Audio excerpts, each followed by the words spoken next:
Greeting, friends, and welcome back to the Run Your Mouth podcast. It is nice to be running my mouth with you guys once again. I'm back because I promised you guys gay stuff, and I should have done it. Let this be a lesson to all of us. It's what they called when I was in Jew school Zrizus. Zrizus Haktum Lemitzvahs. Alacrity, I think was the translation. And because I had the Daily Wire stuff all lined up, it was fresh in my brain. I had all sorts of gay videos, and we were right there. We were at the pits of Mordor. We were ready to throw the ring into it and make a discussion about it. I was all ready to go. And then I said, you know what? I don't have the energy for this. Let's do it another time. And then we're going to do some gay stuff. It's just not going to be quite the level of gay stuff that I had prepared the last time. And if you're wondering why we're broadcasting at night, why it is that I wasn't able to get all the gay stuff perfectly together and ready to go, it's a simple answer. We're having weather problems. I don't know if you can see it, but this is clearly a tropical storm that I'm living in my living room at this very juncture in time. And when you've got tropical storms in the middle of your living room, I mean, you can't just give people the services you promised. What the fuck is going on with the airlines? I feel like tomorrow going to Chicago, this thing's going to be a gamble. I also feel like I left a little too much at the top. You got to bring this thing down so people don't realize how short you are. All of a sudden they realize you're a little Tom Cruise guy. You don't want to leave too much room on the top. Otherwise, people start realizing, wait, how come he's not tall enough to be filling all that space? You got to be creating optical illusions. I don't know why I'm all yellowy and orangey today. Anyways, it's the tropical storms. You know, I'm trying to get everything all together, good to go. Fine broadcast discussing all sorts of gay stuff. But, you know, these tropical storms in my living room, they're getting in the way of service. Yeah, you got to love the way these airlines work. And this is socialism in a nutshell. You come up with the policy because you think it might look good on paper. No one has to compete for the best solutions. Government just mandates it. And then you end up with not enough pilots to fly planes because you fired them because they didn't like the COVID policy because they were like, this fucking sucks. I'll just leave. And then all of a sudden, you guys just don't like go, hey, we don't have pilots. You just go, yeah, I'll sell you a flight where you got to go. Sure thing. Not a problem. You got to go there. Absolutely. Not a problem. Hey, it's going to cost you more. But then you just then you show up and they're just like, oh yeah, we don't have that flight. Can you imagine doing that in your life? Like, I don't like being stood up on dates. Does Delta have no respect for us as human beings that they can't just text you ahead of time and let you know, hey, I'm not showing up. I found other passengers. All right. Anyway, so what was it trying to talk about? Summer Porch Stores in session. I'm very, very excited for Chicago tomorrow. I got all sorts of new COVID stuff. I'm excited to actually get out in front of our crowd in a not 500 person intimidating setting like Reno and dig into some jokes. And hopefully they work. I think they're pretty funny. I was working on them all day, like a final, staying up all night, writing these things. All right. Anyways, let's get into some news topics. We are going to cover some gay stuff, but I had some other things to discuss. First is, it was day 3 of, hey, January 6 hearings, and now we're digging into the interesting part. For those of you new to the Run Your Mouth podcast, you don't even know what goes on in this show. We've been talking about the January 6 hearings, and we were saying that there is an interesting aspect, which is, did Donald Trump sit down with people, engage in criminal activity, and basically say, hey, I know I'm losing this thing, so find me a way that I can stay in office? And then someone just kind of spun some crazy stories. And now we finally got the guy who's been stringing these crazy stories, and his name is Mr. Eastman, or I think he's a doctor, not a doctor anymore. You know, you can't doctorate in, you know, I guess making things up with Trump. And it's weird. I don't know why Trump couldn't give him a pardon. Why? Like, Trump is really such an asshole. You do not want to like align yourself with Trump. And speaking of aligning yourself with Trump, when are we going to have a conversation? How come people in the news aren't out there going, man, don't we feel bad for the people that are now in jail because they were suckered by Donald Trump? How come we have no remorse for these individuals? Donald Trump is such a slick guy that he lied to people. He got them all rallied up, got them to show up thinking that they were defending our democracy. You would think like even the conservative news channels would be talking about shame on Donald Trump for lying to these individuals and getting them worked up and then not having their back and then not even giving pardons to the people. He could have just pardoned Dr. Eastman and then this whole thing would be over. He sat there through a 3-hour meeting going fifth, fifth, fifth, fifth. It was like that Dave Chappelle sketch with pleading the fifth. It's almost remarkable that they sat there and asked him enough questions for him to plead the fifth 100 times. I'm surprised that at some point they don't just go, all right, I think, let me guess, you're going to plead the fifth? You're going to plead the fifth? All right, I guess he's pleading the fifth. Can you just call ahead of time and go, hey, listen, I'm pleading the fifth. You really need me to show up and sit down and just keep pleading the fifth? I think if I did that, I would probably eat muffins the whole time. I would eat muffins and play the fifth, just like, some real gangster shit. Like we were making out with the muffin, just like, yeah, fifth on that, fifth. That's the way I eat a muffin. Maybe have some coffee too, take some diarrhea breaks, make a whole day out of it. Anyways, so you got this guy, Dr. Eastman, and the boldest of the claims is that he absolutely knew that what he was saying was a bunch of fucking nonsense. One of the other lawyers even said to him, "Hey, you think if we brought this to the Supreme Court, you would win, or that we would lose 9-0?" And he's like, "Yeah, we would lose 9-0. That's at least the claim." Now, you know what? Let's play this video and then I'll break it down a little bit more. Although I will be honest, before I get into this video, I'm a little bit lost on this whole thing. We'll get into why I'm a little bit lost. The third one was a little bit boring, and then I was really trying to wrap my head around what was going on, because I don't want to be one of these conservative people that just goes, "Hey, this doesn't fit. This doesn't fit what I've been saying. So we're just not going to discuss it. We're going to ignore it. We're going to overlook it." But for some reason, I'll be honest, I watched almost the entire thing, and I think I figured out what I was finding confusing about it. Because usually, like, I get confused and then I can figure out what it is that's confusing me. I wasn't 100% sure. And then I wasn't sure if, like, I was bored or maybe I was just being dishonest, that it didn't really fit kind of my previous perceptions. So I was just kind of ignoring it. But all right, let's play this video and then I'll give you what I'm confused about. Today, we're focusing on President Trump's relentless effort to pressure Mike Pence to refuse to count electoral votes on January 6th. During the meeting on January 4th, Mr. Eastman was opining that there were two legally viable arguments as to authorities that the vice president could exercise 2 days later on January 6th. One of them was that he could reject electoral votes outright. The other was that he could use his capacity as presiding officer to suspend the proceedings and declare essentially a 10-day recess. Did the vice president ever waver in his position? All right, let's pause that there and let's start with option number 2 first. If the lawyer was just saying, "Hey, let's pause and take a 10-day recess," then that doesn't sound so flagrant, especially if we combine that with the earlier information that we had heard that apparently Donald Trump just wanted to hand this back over to the states to recertify.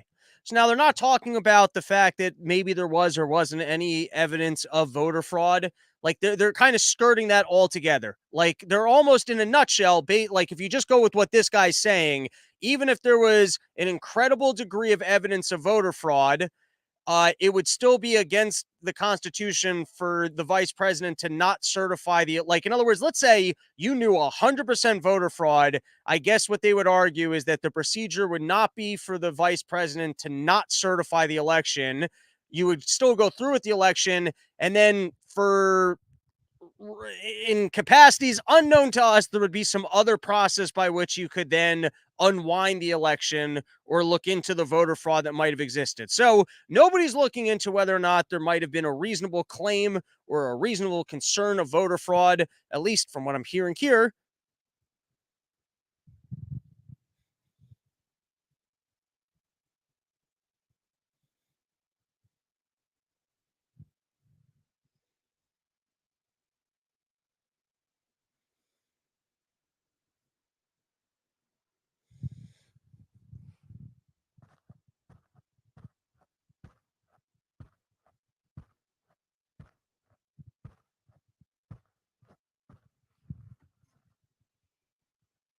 All right, we're back. Sorry about that.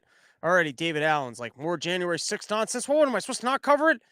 This big stuff. What are you complaining about? All right. Anyways, let's go back. I was dead locked in. I was focused. What was I talking about? All right. So you got lawyer for Pence talking about what was going on. And so one option is that he goes, "I want you to put a 10-day pause on this thing." Now, if it's a 10-day pause on this thing, there's nothing that to be all that concerned about. So they go, "Hey, there might have been some evidence of voter fraud. I want to take a 10-day pause and have the states recertify it." All right. Doesn't sound like that's the end of the world. Now, the second strategy is way more bonkers. The second strategy was essentially that, you could the vice president can just not certify the election, and then we can just get alternative the fucking fucks. You see, this is why I got to do this shit in the morning. Otherwise, I'm pooped. But the electoral college people, whatever. We're just gonna move forward as if I said the right word there. Just imagine that I was coherent and said the exact words that I was supposed to say, and that the rest of the sentence made sense. Okay, so you can have the vice president. You can basically just 100% lose an election, and then the vice president could just go, "Nope, we're just gonna stay in office." Now, as a theoretical, I haven't seen these laws. I don't know the way the laws are written. It could be that they wrote the laws poorly and that actually, technically speaking, the vice president could do that and just everyone would go, oh, well, that's fucking stupid. And so then they would have to redo the rules because that rule is fucking stupid. But that might actually be a rule. It might be a rule that they didn't realize that anyone like Donald Trump is that fucking stupid to go, wait a second. So technically speaking, the vice president has to certify the thing. So he could just not certify the thing. And everyone's like, yeah, but it's not supposed to work that way, but it could work that way, right? And they're like, well, I guess technically it's just you really can't do that because that undermines the entire system because at any juncture in time, anyone could lose the election and he goes, yeah, but that's the way it's technically set up, right? And he'd be like, yeah, of course we're going to fucking do that. So the arguments being put forward was basically everyone saying, obviously, it wouldn't make any sense that a vice president could just choose not to certify an election. And now, even if you could technically do that, would it be scumbaggy and not good of Donald Trump? And then would they have to sit down and probably rewrite the rules and figure out how to undo that because it's insane? Yes. But if it's there, I mean, leave it to Donald Trump, the grand old trickster, to be like, all right, I mean, no one seemed to have played that card yet. I'll take that Joker. It's like almost if like you were at a casino and, they dealt you a wild card and then you decided like, all right, I will play this wild card. And then you had an argument afterwards where you're like, yeah, you can't claim you won the hand. We accidentally gave you a Joker. We're playing Texas Hold'em. There's no just make up your card and pretend like that was an ace. But that would be an argument to have afterwards. And then you couldn't necessarily say, hey, this guy knew he was cheating because he saw an opportunity to maybe run, a trick and he didn't. All right. So anyways, what I'm finding confusing about the entire thing is that this Dr. Eastman fellow, I just can't imagine when you're putting forward two logical options, one being, hey, you cannot certify and there's going to be 10 days. So then what was the plan for 10 days to have the states recertify? Now, that makes sense if you think that there's some evidence of voter fraud and that if you can put a pause on the certification, it's not going to be certified. So then there's a logical end game there. That makes sense to me. This other storyline of coming up with, hey, we're just going to force Pence to not certify it, and then we're just going to stay in power. It just seems like they couldn't be that stupid. It just seems like obviously that's not going to work. So, like, I don't know, just something about it just seems so dumb that it just doesn't make sense. All right, moving on. What else do I have on the docket? Let's take a moment. Let's plug Sheath. Look at this beautiful hat. You know what this hat shows you? It shows you that this is a brand of quality. This is quality you can see. And you know how good this hat feels on my head? Well, you can just imagine what Sheath underwear must feel like on your nuts. And what is Sheath underwear? Well, it's the underwear of legends. It's the underwear of kings. If you want to be a member of this caucus, I need to make sure that you've got nuts that are, that are under control. I don't want people with floppy nuts. And it's summer months, dude. You don't want to be all sweaty, swamp-assed with greasy butts and sweaty dicks. That's no way to be living your life. So you know what you do? You go to sheathunderwear.com, use promo code RYM. You're going to get yourself 20% off, and you'll be living your best life because your dick and balls aren't going to be all sweaty and gross. You're not going to be sitting on airlines and like being like, shit, fuck, what? No, you just lock it all up in place. You sit there and you got comfortable nuts. All right, what else do I got on the docket for today? This one creeped the fuck out of me. So we had the FDA, they're shutting down factories. They're going, we might not have evidence that your baby formula is killing people, but you can't sell your baby formula. And then the company's going, listen, if we shut down this factory, you're not going to have baby formula. You're going to have starving kids. And the FDA is like, well, that's somebody else's problem. That's for a different department. So, we're just going to shut you guys down. And, the starving baby problem, that's for somebody else. We're just the regulatory people. You got to talk to the starving people. That's not what we do here. I mean, we're here for the American people, but we're on the regulation side, so we're going to shut you down, and someone else can deal with the starving kids thing. So we all saw what went on, and then finally, there's so much bad press about this thing. The FDA goes, "All right, we'll work with you." Oh yeah, here, yeah, you can basically just reopen. And so they agree. They're going to reopen the Abbott stuff, and then a couple days later, I'm reading Fox News, and apparently there's a flood at that factory. And then, of course, you get the post from the head of the FDA, which goes, "We both agreed that we would like to reopen the place." Great, great. Like you were going to get a call on the guy and go, "Hey, let's just let the kids starve. Me and you in on this plan? Let's let the kids starve." So apparently they took a call and they both agreed that they don't want the kids to starve. Here's what I'm getting at. I'm getting a little bit creeped out here. You also had this on the same day. You had a storyline about 10,000 cows that overheated. Apparently in Kansas, it just got so hot. 10,000 cows, they're now dead. You go looking at it. I don't understand why you can't even barbecue that shit up. I mean, if it's cooked in the sun, you must be able to process that shit into some deli meat or something. Well, what happened? You can't get those cows into freezers real quick. You don't even have to slaughter them. It feels like the heat probably did some of the work for you.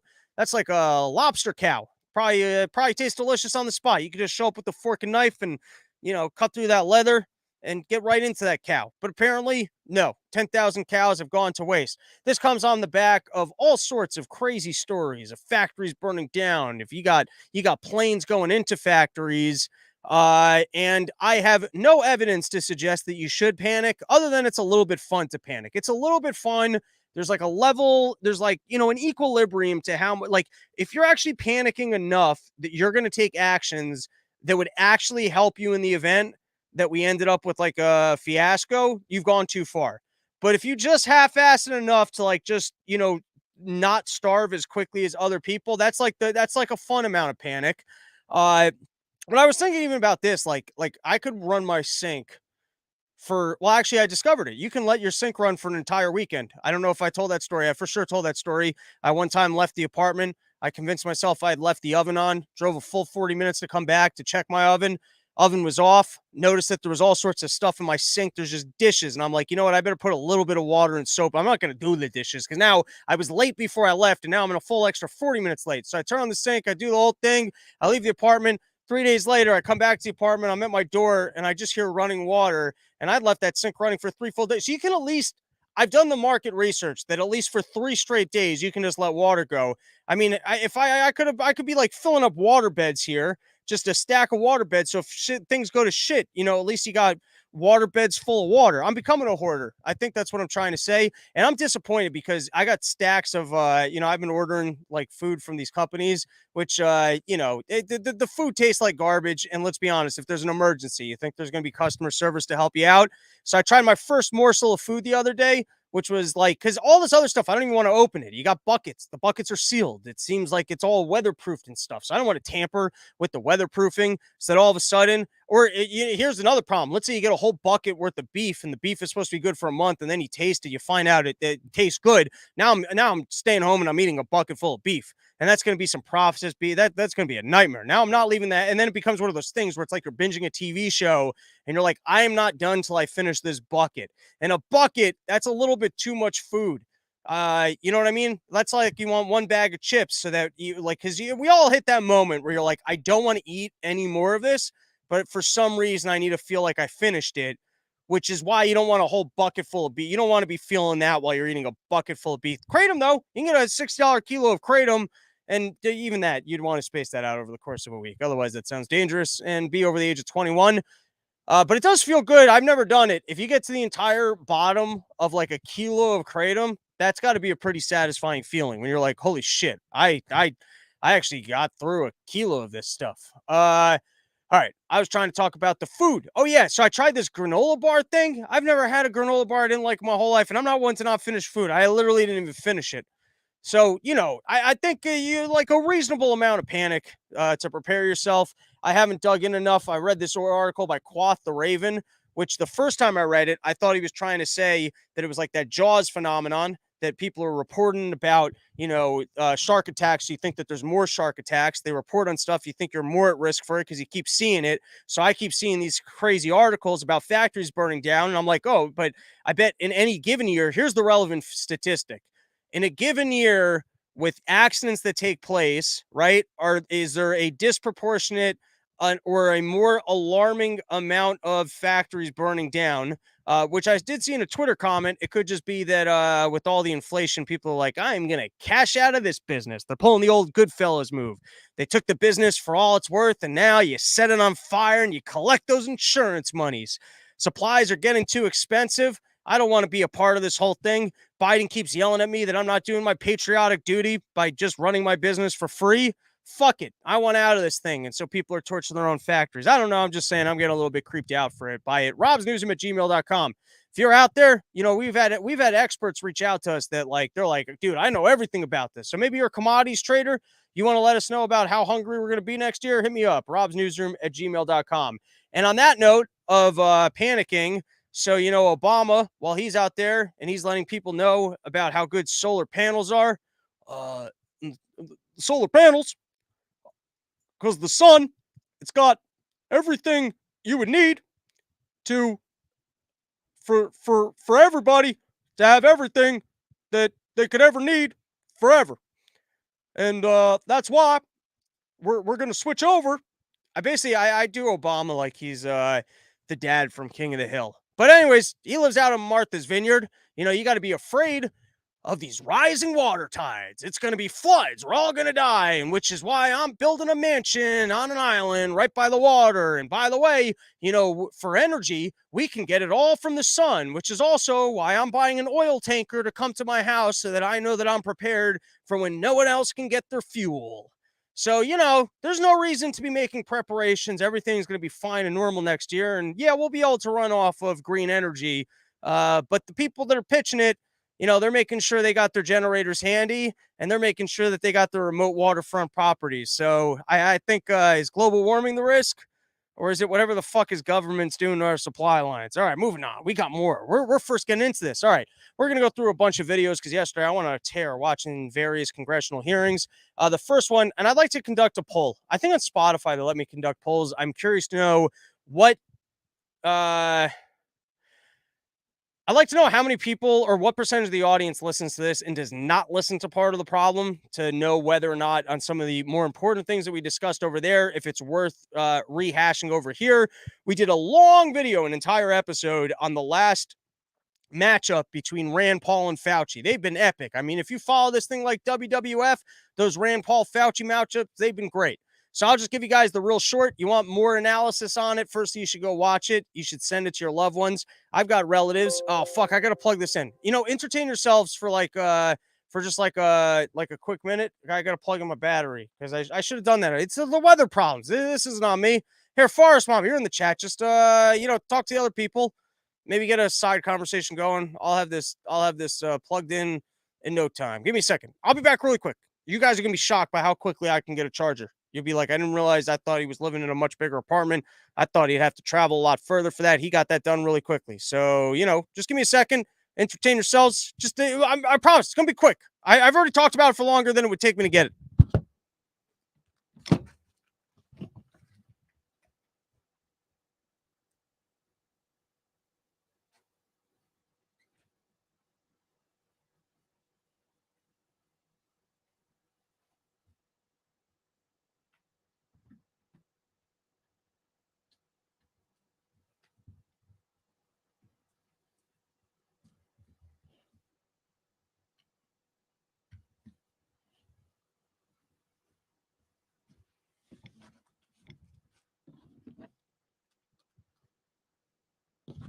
Did I miss anything? Did you guys have a nice time without me? There you go. Everyone hit the like button. I like that idea. Everyone, go ahead right now. I'm not moving on till all 9 of you do that. All right. I want to see 9 likes happen. All right, what are we talking about? Oh, yeah, Rand Paul, matchup against Fauci. All right, so here are the great moments. First, let's start with the end when he goes, hey, how much money are you guys making off of this? Just give it to me straight. Well, really what he said is, are you willing to let us know that the people that allowed for this vaccine to be rolled out were not getting paid by the vaccine companies? Fauci refused to answer, appealed to authority. He goes, well, the law is that we don't have to answer that question. And then, of course, by that point, some lady goes, your time's expired. No more time. We can't be looking into that one anymore. That's a bad one. And then he also basically asked, what evidence do you have that kids are at risk, that they need to be boosted? Some of the interesting stats when it comes to kids and boosting them or even giving them the vaccine is apparently 75% of them have already had corona. Also, what are the death rates? What are the hospitalizations? Can you even quantify the risk for kids if they aren't vaccinated, that you would suggest that they need anything in any capacity whatsoever? And you think Fauci had good answers to any of these questions? He did not. So go watch that video. It is worthwhile. I've been sending it to, people that have been ignoring me, and I'm sure they will ignore that also. But I sent it to them, when this whole thing comes down and they realize, oh my God, I was an idiot, at least they can know, well, I gave them as much warning as you possibly could. I was up there like Noah in the ark before the flood was coming, going, hey guys, just letting you know, just giving you the heads up. And then, yeah, maybe everyone ignores you. But then at some point, they're like, I should have listened to that dude who was building a boat. All right, moving on. What else we got? Couple good congressional hearings that we're going to start with this one. Dude, this guy's a champion.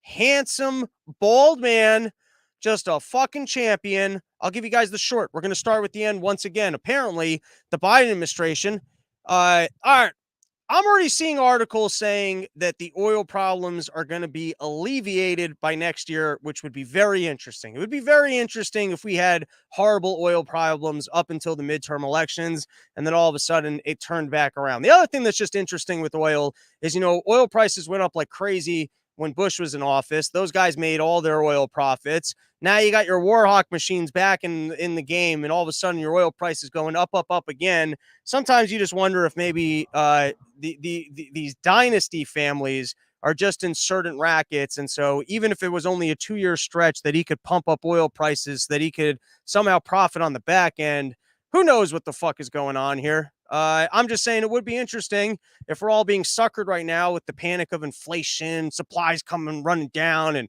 there's not going to be enough resources. And then it turned out that things were alleviated by next year. But you got the Bidens going, hey, the problem here is these record profits by the oil companies, which is one side of the story. The other side of the story might be that when you keep changing the regulatory environment and you keep saying, hey, we're going to be moving away from oil, then you might be creating the last 10-year stretch for these companies to make their profits, where they go, all right, we're not going to be investing in our industry because you've already told us that you don't want us here. You've kind of made the announcement, hey, we don't want to be on oil. And so if you're telling me that, and you're shutting down projects like Keystone Pipelines, what the fuck happened to fracking that, 7 or 8 years ago, we were shipping out oil to the rest of the world and we broke up the oil cartels. And now all of a sudden we seem to be dependent on foreign oil, and it's a whole big mess. A part of that story, and I can't tell you all the specifics, has to be that not everyone in the oil industry, like, you're not raising money and making long-term investments to increase oil production in the United States of America because you have concerns that there's regulation that will come in that will take away the profits from your investment. And so if you're an oil company, you're looking at what's going on and you go, all right, this is probably the last 10 years for us to cash in. We're not putting this back into long-term projects. We're going to be paying out dividends to our investors. I'm sure that is an aspect of the story, and an aspect of the story in terms of the government favoritism of your ESGs of, hey, we're going to be putting money into windmills. We're going to be putting money into solar. And for some reason, we're going to be shutting down pipelines. Hey, Warren Buffett, that guy owns the railroads. And so even though we've got, these pipelines are dangerous, and sure, these trains are exploding and creating oil spills, and the pipelines are traditionally less dangerous. But no, we're going to go with the dangerous thing so that Warren Buffett can make his train profits while, we shut down pipelines that could, I guess, transport more oil in. All right. So apparently the Biden administration, while they're pretending that they're going to be alleviating our issues in terms of gas prices, and how they're going to do that, well, they're going to shame industry. Great. Okay. More socialism. Wonderful. So here's a guy, I guess he's on the case of, will you allow for pipelines? You're telling us that you're going to make investments so that we're going to have more energy. Well, our pipeline's going to be included. And it's one of these cases, it's probably the best example of a guy just being like, no, answer my fucking question. Which, on that note, there was a headline today that it has been verified that TikTok's been giving information over to China. One of the best congressional hearing things I ever saw was, and we played it on this show, was Ted Cruz when he got that extremely handsome executive from TikTok.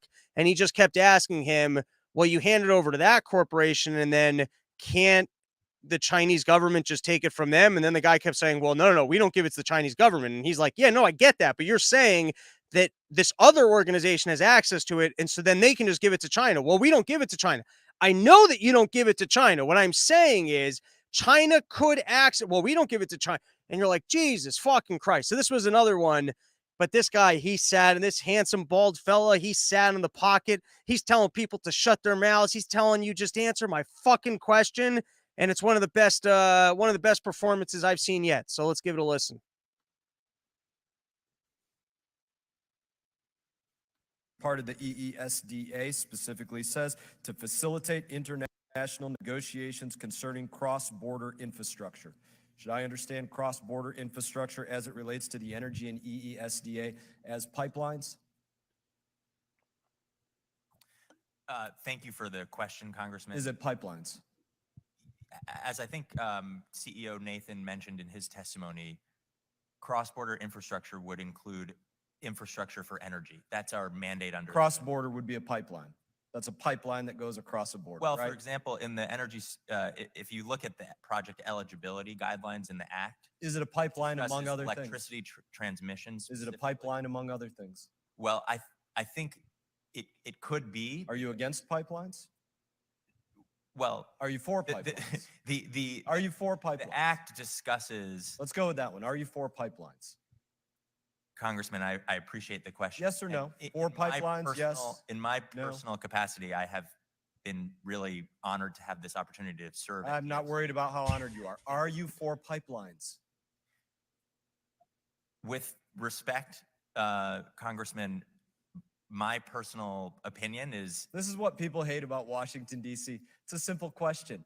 You're asking for money from the U.S. taxpayer to do cross-state infrastructure overseas as related to energy. Are you for pipelines or not? I think that the Development Finance Corporation is interested in advancing any project that can deliver energy security for it our does say allies and diversity on here, in energy Europe. diversity, and it does say renewable and non-renewable fuels. That's the EESDA. So are you for pipelines? In the Act, the project eligibility. So you won't say if you're for pipelines. It's yes or no. Allows us to work on projects that can deliver electricity generating capacity using fossil. It's about to ramp up. So you're for fossil fuel use? We will advance. You're for the DFC. The DFC will creating a friendly regulatory environment. If I could interrupt, no, you allow. Yes, I can. No, you can't. It's not your. Yes, time. I can. No, Sir. you can't. Sir, you guys messed you'd this like an all argument? up. Allow It's him not to your answer time. the question. Not In your all due time. respect, there's no respect taken. evidently there's So, no respect given. That's because you guys are Chair- messing up energy. Chair for our recognizes country. the witness to You answer guys a are question making that oil was and posed gas to him. ridiculously expensive for Americans, and you don't want to be questioned about it. Are you The pleased that you're Biden getting this soundbite, sir? I'm not going to created participate this in it. problem. Don't participate then. Let Close the your mouth and let me ask witness- my questions. Don't participate. Let me Close my mouth, sir. Fucking boss energy, and he's about to double down. This guy's got Trump energy.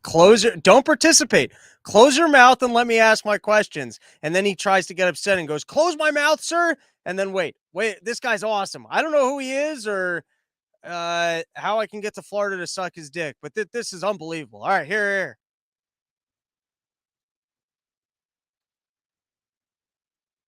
Yes, you heard it directly. That's why you sound so offended, because you heard what I said. So let's do that and let me finish asking my questions. Allow them Thank you. to answer the If question. he wanted to answer the question, he could. Let's get back to the question. How great is that? Yeah, that's why you're acting so offended, because you actually heard what I said, which was yes. I told you to shut your mouth. All right, let's just listen to a little bit more of this. Do you support pipelines? We know that you don't. We talked about what Mr. Light said already, that the Russians were working to manipulate. All right, we're just going to go to the end. So he keeps grilling him on the pipelines. And then finally, the guy who was running the meeting, he tries to recircle back and go, hey, I'd like to give you an opportunity to answer that. He doesn't want to answer it because obviously they're anti-pipelines for reasons that don't make sense, other than if you wanted to, make sure the prices kept going up and that, we can't get the resources we need. But here, let's listen to him finally when he decides to answer it. And I would encourage you to consult with that section, Mr. Mast. There is specific delineation of what types of projects may be eligible for DFC financing. And there is discussion of electricity transmission infrastructure. There is discussion of energy storage. There is discussion of electricity generating capacity, yes, for both fossil fuels and clean energy. And I'm not aware of any specific eligibility for pipelines. Thank you. Don't know that much about it, but I don't know of any specific eligibility for pipelines. Sounds like we're not going to be investing in pipelines. All right, a couple more moments from congressional hearings. I don't know how interesting you guys find this, but I can spend a whole day at home watching these things. I love these little battles, and apparently the kryptonite is big-ass charts. If you show up with big-ass charts with the information you got, that is the kryptonite where they sit there and go, all right, you got me. And if there's one person, like, I don't know who's more, if Fauci's more fun. There's no question watching Fauci eat a big old bag of shit is the most fun, but watching Janet Yellen eat some shit is fun as well. So here we go. By the way, Andy Blue is coming with some real information here. The government is the reason we don't have access to the cheap gas. They claim ownership of it all and then sell licenses and permits and regulate the fuck out of the industry, making it impossible to enter. I believes it. All right, let's give this a watch. This is Mr. Smucker, the Jelly Man, asking Janet Yellen about our issues with the budget deficit. And he busts her real good by bringing a big old jolly old chart. The Let's give it a importance watch. of reducing deficits and debt. We agree that that's important going forward. Is that right? Just confirming that. Well, agreeing on deficits, Yes. it's desirable to reduce. And I was glad to hear that the president seems to have come to that realization recently as well. I want to show you, though, I have a chart that shows the deficits on an annual basis. And you can see this is 2019. We have essentially 2.5 years that were affected by COVID, which we all allow for that. We know that the spending was higher than, it was all deficit spending, by the way. But the year after COVID, the first year of the budget that we're here discussing today, is higher than the deficit was before COVID hit. And then it goes up on an upward trajectory every single year, with one slight exception there during this budget. How can you claim that you're reducing deficits, or how can the Biden administration claim that deficits are being reduced in this 10-year budget? Well, it's a reduction relative to what we inherited. So there's not a real reduction in the deficit.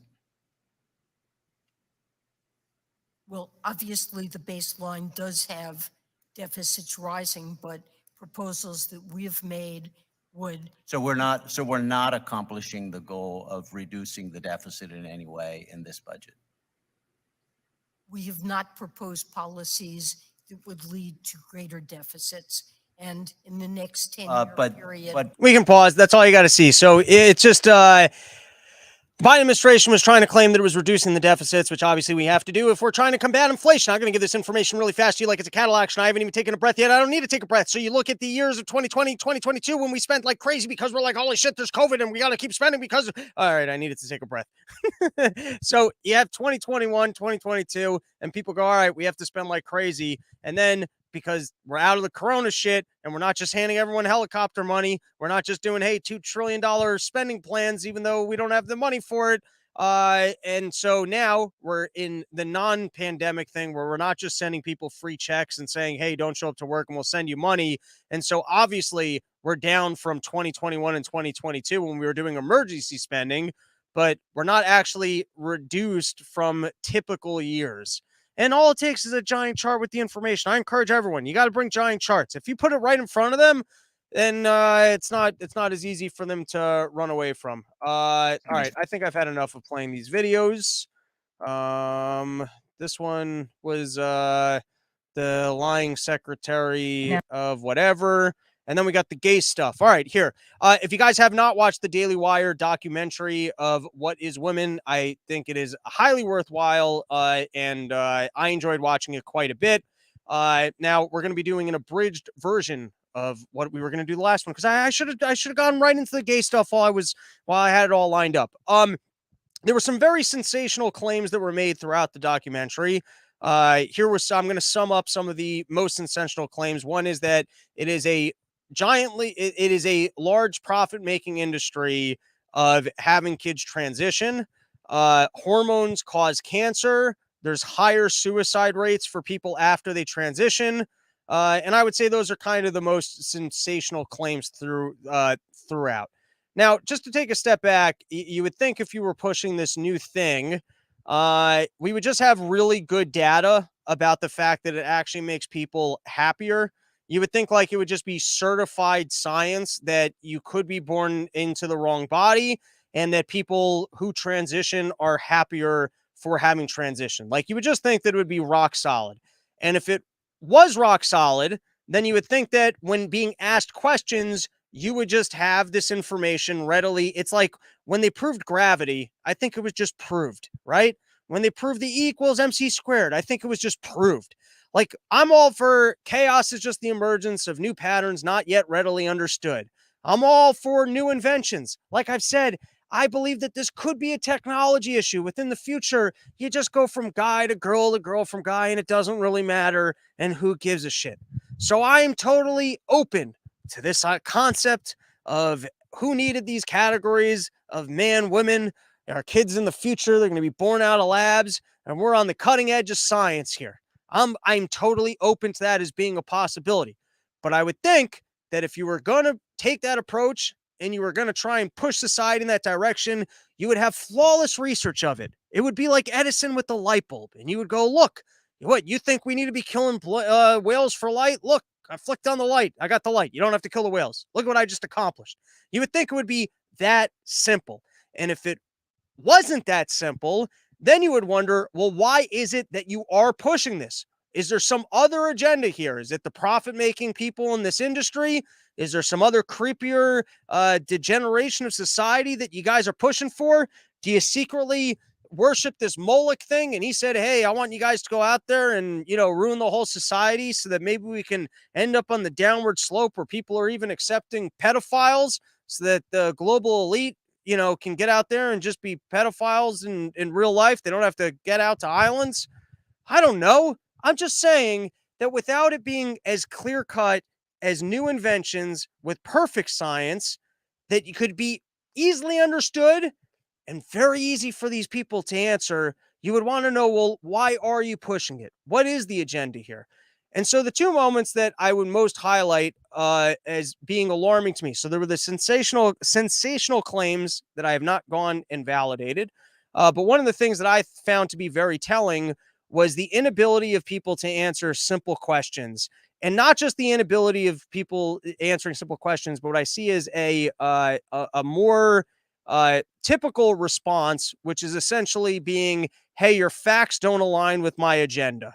You're asking me questions that are rooted in fact, and they don't align with my agenda. Now, sometimes that's the salesmanship. Sometimes that is the people pitching global warming. I think some of them, they realize, hey, they understand sales, it requires urgency. The only reason people take action is if there's urgency. So they don't want to be honest that, hey, in 300 years from now, if we don't change our course of action, there might be a problem for the planet.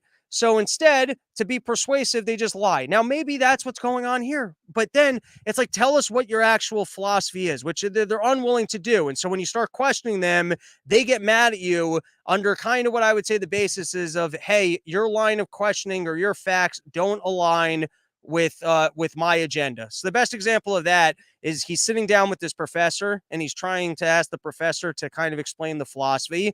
The professor just keeps flipping it back to him and asking the questions. And at some point he goes, well, I'm curious to know why you would want to know this. And so my question for that professor is, I would be curious if you can't answer any of these questions and facts and logic don't align with what you're teaching, well, then why is this agenda important to you? Like they kind of look to us and go, I don't understand why you have these questions. Well, the reason I have these questions is because it would seem that facts and logic would bring us here. So if we're going to be consistent with facts and logics, don't we want to take this road and you're recommending a different road? So like, why are you recommending the other road? And they won't answer that. Like for some reason they are agenda driven. They're upset with you for not being on board with their agenda, where they're literally like, your facts don't align with my agenda. So I take issue with you bringing them up. But then they also don't want to explain what the end goal is of their agenda is.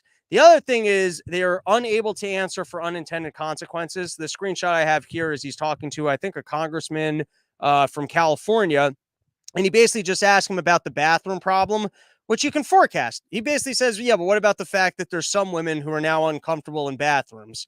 And the guy just goes, all right, interview's over. And I feel like it's the same thing. It's like typically you start asking, well, what about the inflation that's going to come? What about, it's like they are unwilling to look at the unintended consequences, to go, hey, let's do a cost benefit analysis, kind of like Fauci when it came to, well, I'm just looking at this from a health perspective. Well, if we run out of food because you shut down the economy and people are dying, is that a health problem then? Or do we have to wait till we get to that point that we can't even forecast for these kind of situations? So my, like I said, there were some very interesting, sensational claims along the lines of that the hormones cause cancer, that there's regret amongst the people doing this, that it's a profit-making industry.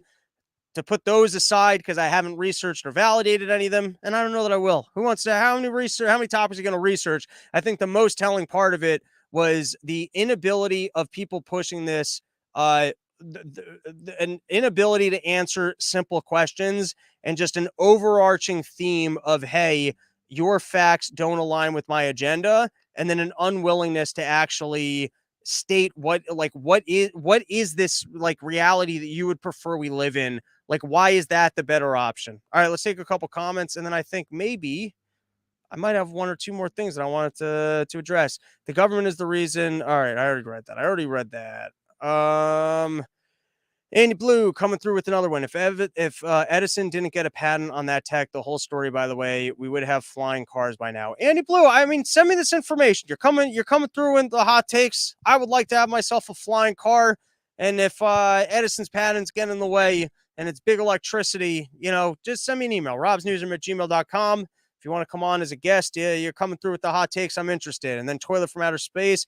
People should have to regularly define words. I'm okay with that. Everyone, go follow Jason Kempland. I've done quite a few very funny cartoons. We did the Batman spoof was the last one we did. I put some cartoons into my end of year project. We were doing the Biden time. More projects coming down the line. Hopefully the Moth story, which is not Norm Macdonald's Moth story. Jason's got his own fantastic Moth story. So go check him out. And then last is, I'm sure you guys have already seen this, but if you haven't, it's worth a play. This was a commercial What are for you Pride eating, Miss Month, Pride? coming to you courtesy of Postmates. Well, if you're a top, it seems like you can eat whatever you want. But if you're a bottom, you're expected to starve? Goddamn alpha tops just plowing into buttholes. So they don't have to worry about having clean buttholes. It's not fair. I always, just because I'm gay, that God cursed me that that I'm also a bottom, and now I gotta look good and clean all the time.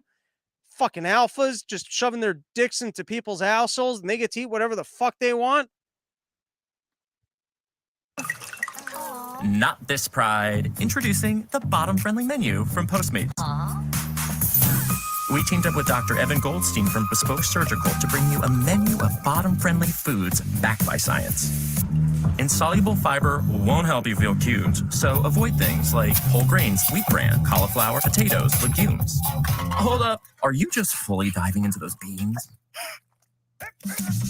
The problem with these foods is they don't dissolve in water, which could cause a traffic jam in your digestive system, making a mess.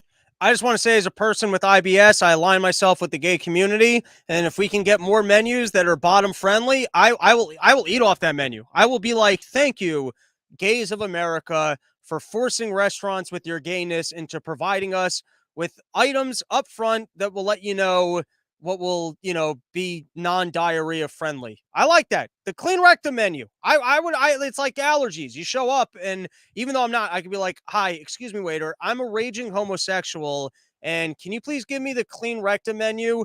Because I'm on a first date with this guy, and I really think he's cute. I'm hoping that he'll plow my asshole. I'm hoping that we didn't get confused and he was looking to have me plow his asshole, because I'm not into that. I'm more into getting my asshole plowed. And so I was just hoping that maybe you had the clean rectum menu because I don't think I'm gonna have time to do one of those things where you shove the things up and clean the whole thing. It's too much. I just want dicks in there. I don't want to have to be doing the whole thing. So so I'm all for it, because like they're always serving me cheese. I'm always like, no cheese. I don't want none of the cheese. I don't want none of the. And then they butter up your roll. Like it wasn't clear enough where you're like, hey, listen, this is embarrassing. I'm out on a first date, and I just want to let you know up front that I'm a weak man with allergies and that dairy will ruin my life. And then you tell them all this, you make them repeat it back to you. They don't bring out the cheese, but then you realize that everything's been buttered up. So I like this. Generally speaking, I don't always like the way the directions that they're pushing in, but in this particular case, I like it. Let's get the clean rectum menu. We'll be next to the kids section. All right, let's take a couple comments and then we can call it an episode. All right, first one from Dave the Bali Kid. How do you fix a boner? You jerk off more. You just gotta work out the kinks. If it's curving too much to the right, you start working it with the left hand. You end up with an S shape, but that still works. Just jerk it in the direction you're hoping it will curve. What else we got? That wasn't actual medical advice. Toilet from outer space. Pretty sure milk of magnesia is supposed to be bottom friendly. I don't know what that means. Forest mommy, kratom enemas. That sounds like a good time. I mean, I'm not endorsing it because, I don't. You probably numb out your ass real good and then take some really big, some items up it if that's what you're into. But you got to be careful because things are more readily absorbed when you start putting up your butthole. Which is my preferred, way of absorbing semen into my system. But, kids, be careful. But we are sponsored by YoKratom.com, home of the $60 kilo, not recommended for your assholes in any capacity, only if you're over the age of 21. And that's it. Chicago tomorrow. Fucking looking forward to that thing. Really like the Lincoln Lodge. Last time I was there, I had an absolute blast, hoping to catch some late night blues tunes, hoping to take all sorts of Ritalin because I think hopefully Johnny brought back my Mexico drugs that I was tweaking out, so I left behind. But hopefully he brought the ivermectins and the Ritalins back up from Mexico, so I'm hoping to take that and go to the Wrigley Field, drink some beers, and hopefully we don't stay more than 1 or 2 innings. That's the ADD version of going to a baseball game. You're like, all right, I saw the stadium. I had my beers. I ate a hot dog. Let's go drink at some other bar. Going to be doing a podcast with I think Gary Ritchie. Jesus Christ, I'm bad with names. But a history professor. Looking forward to that. We're going to be doing that from a rooftop in Chicago before we go to the game.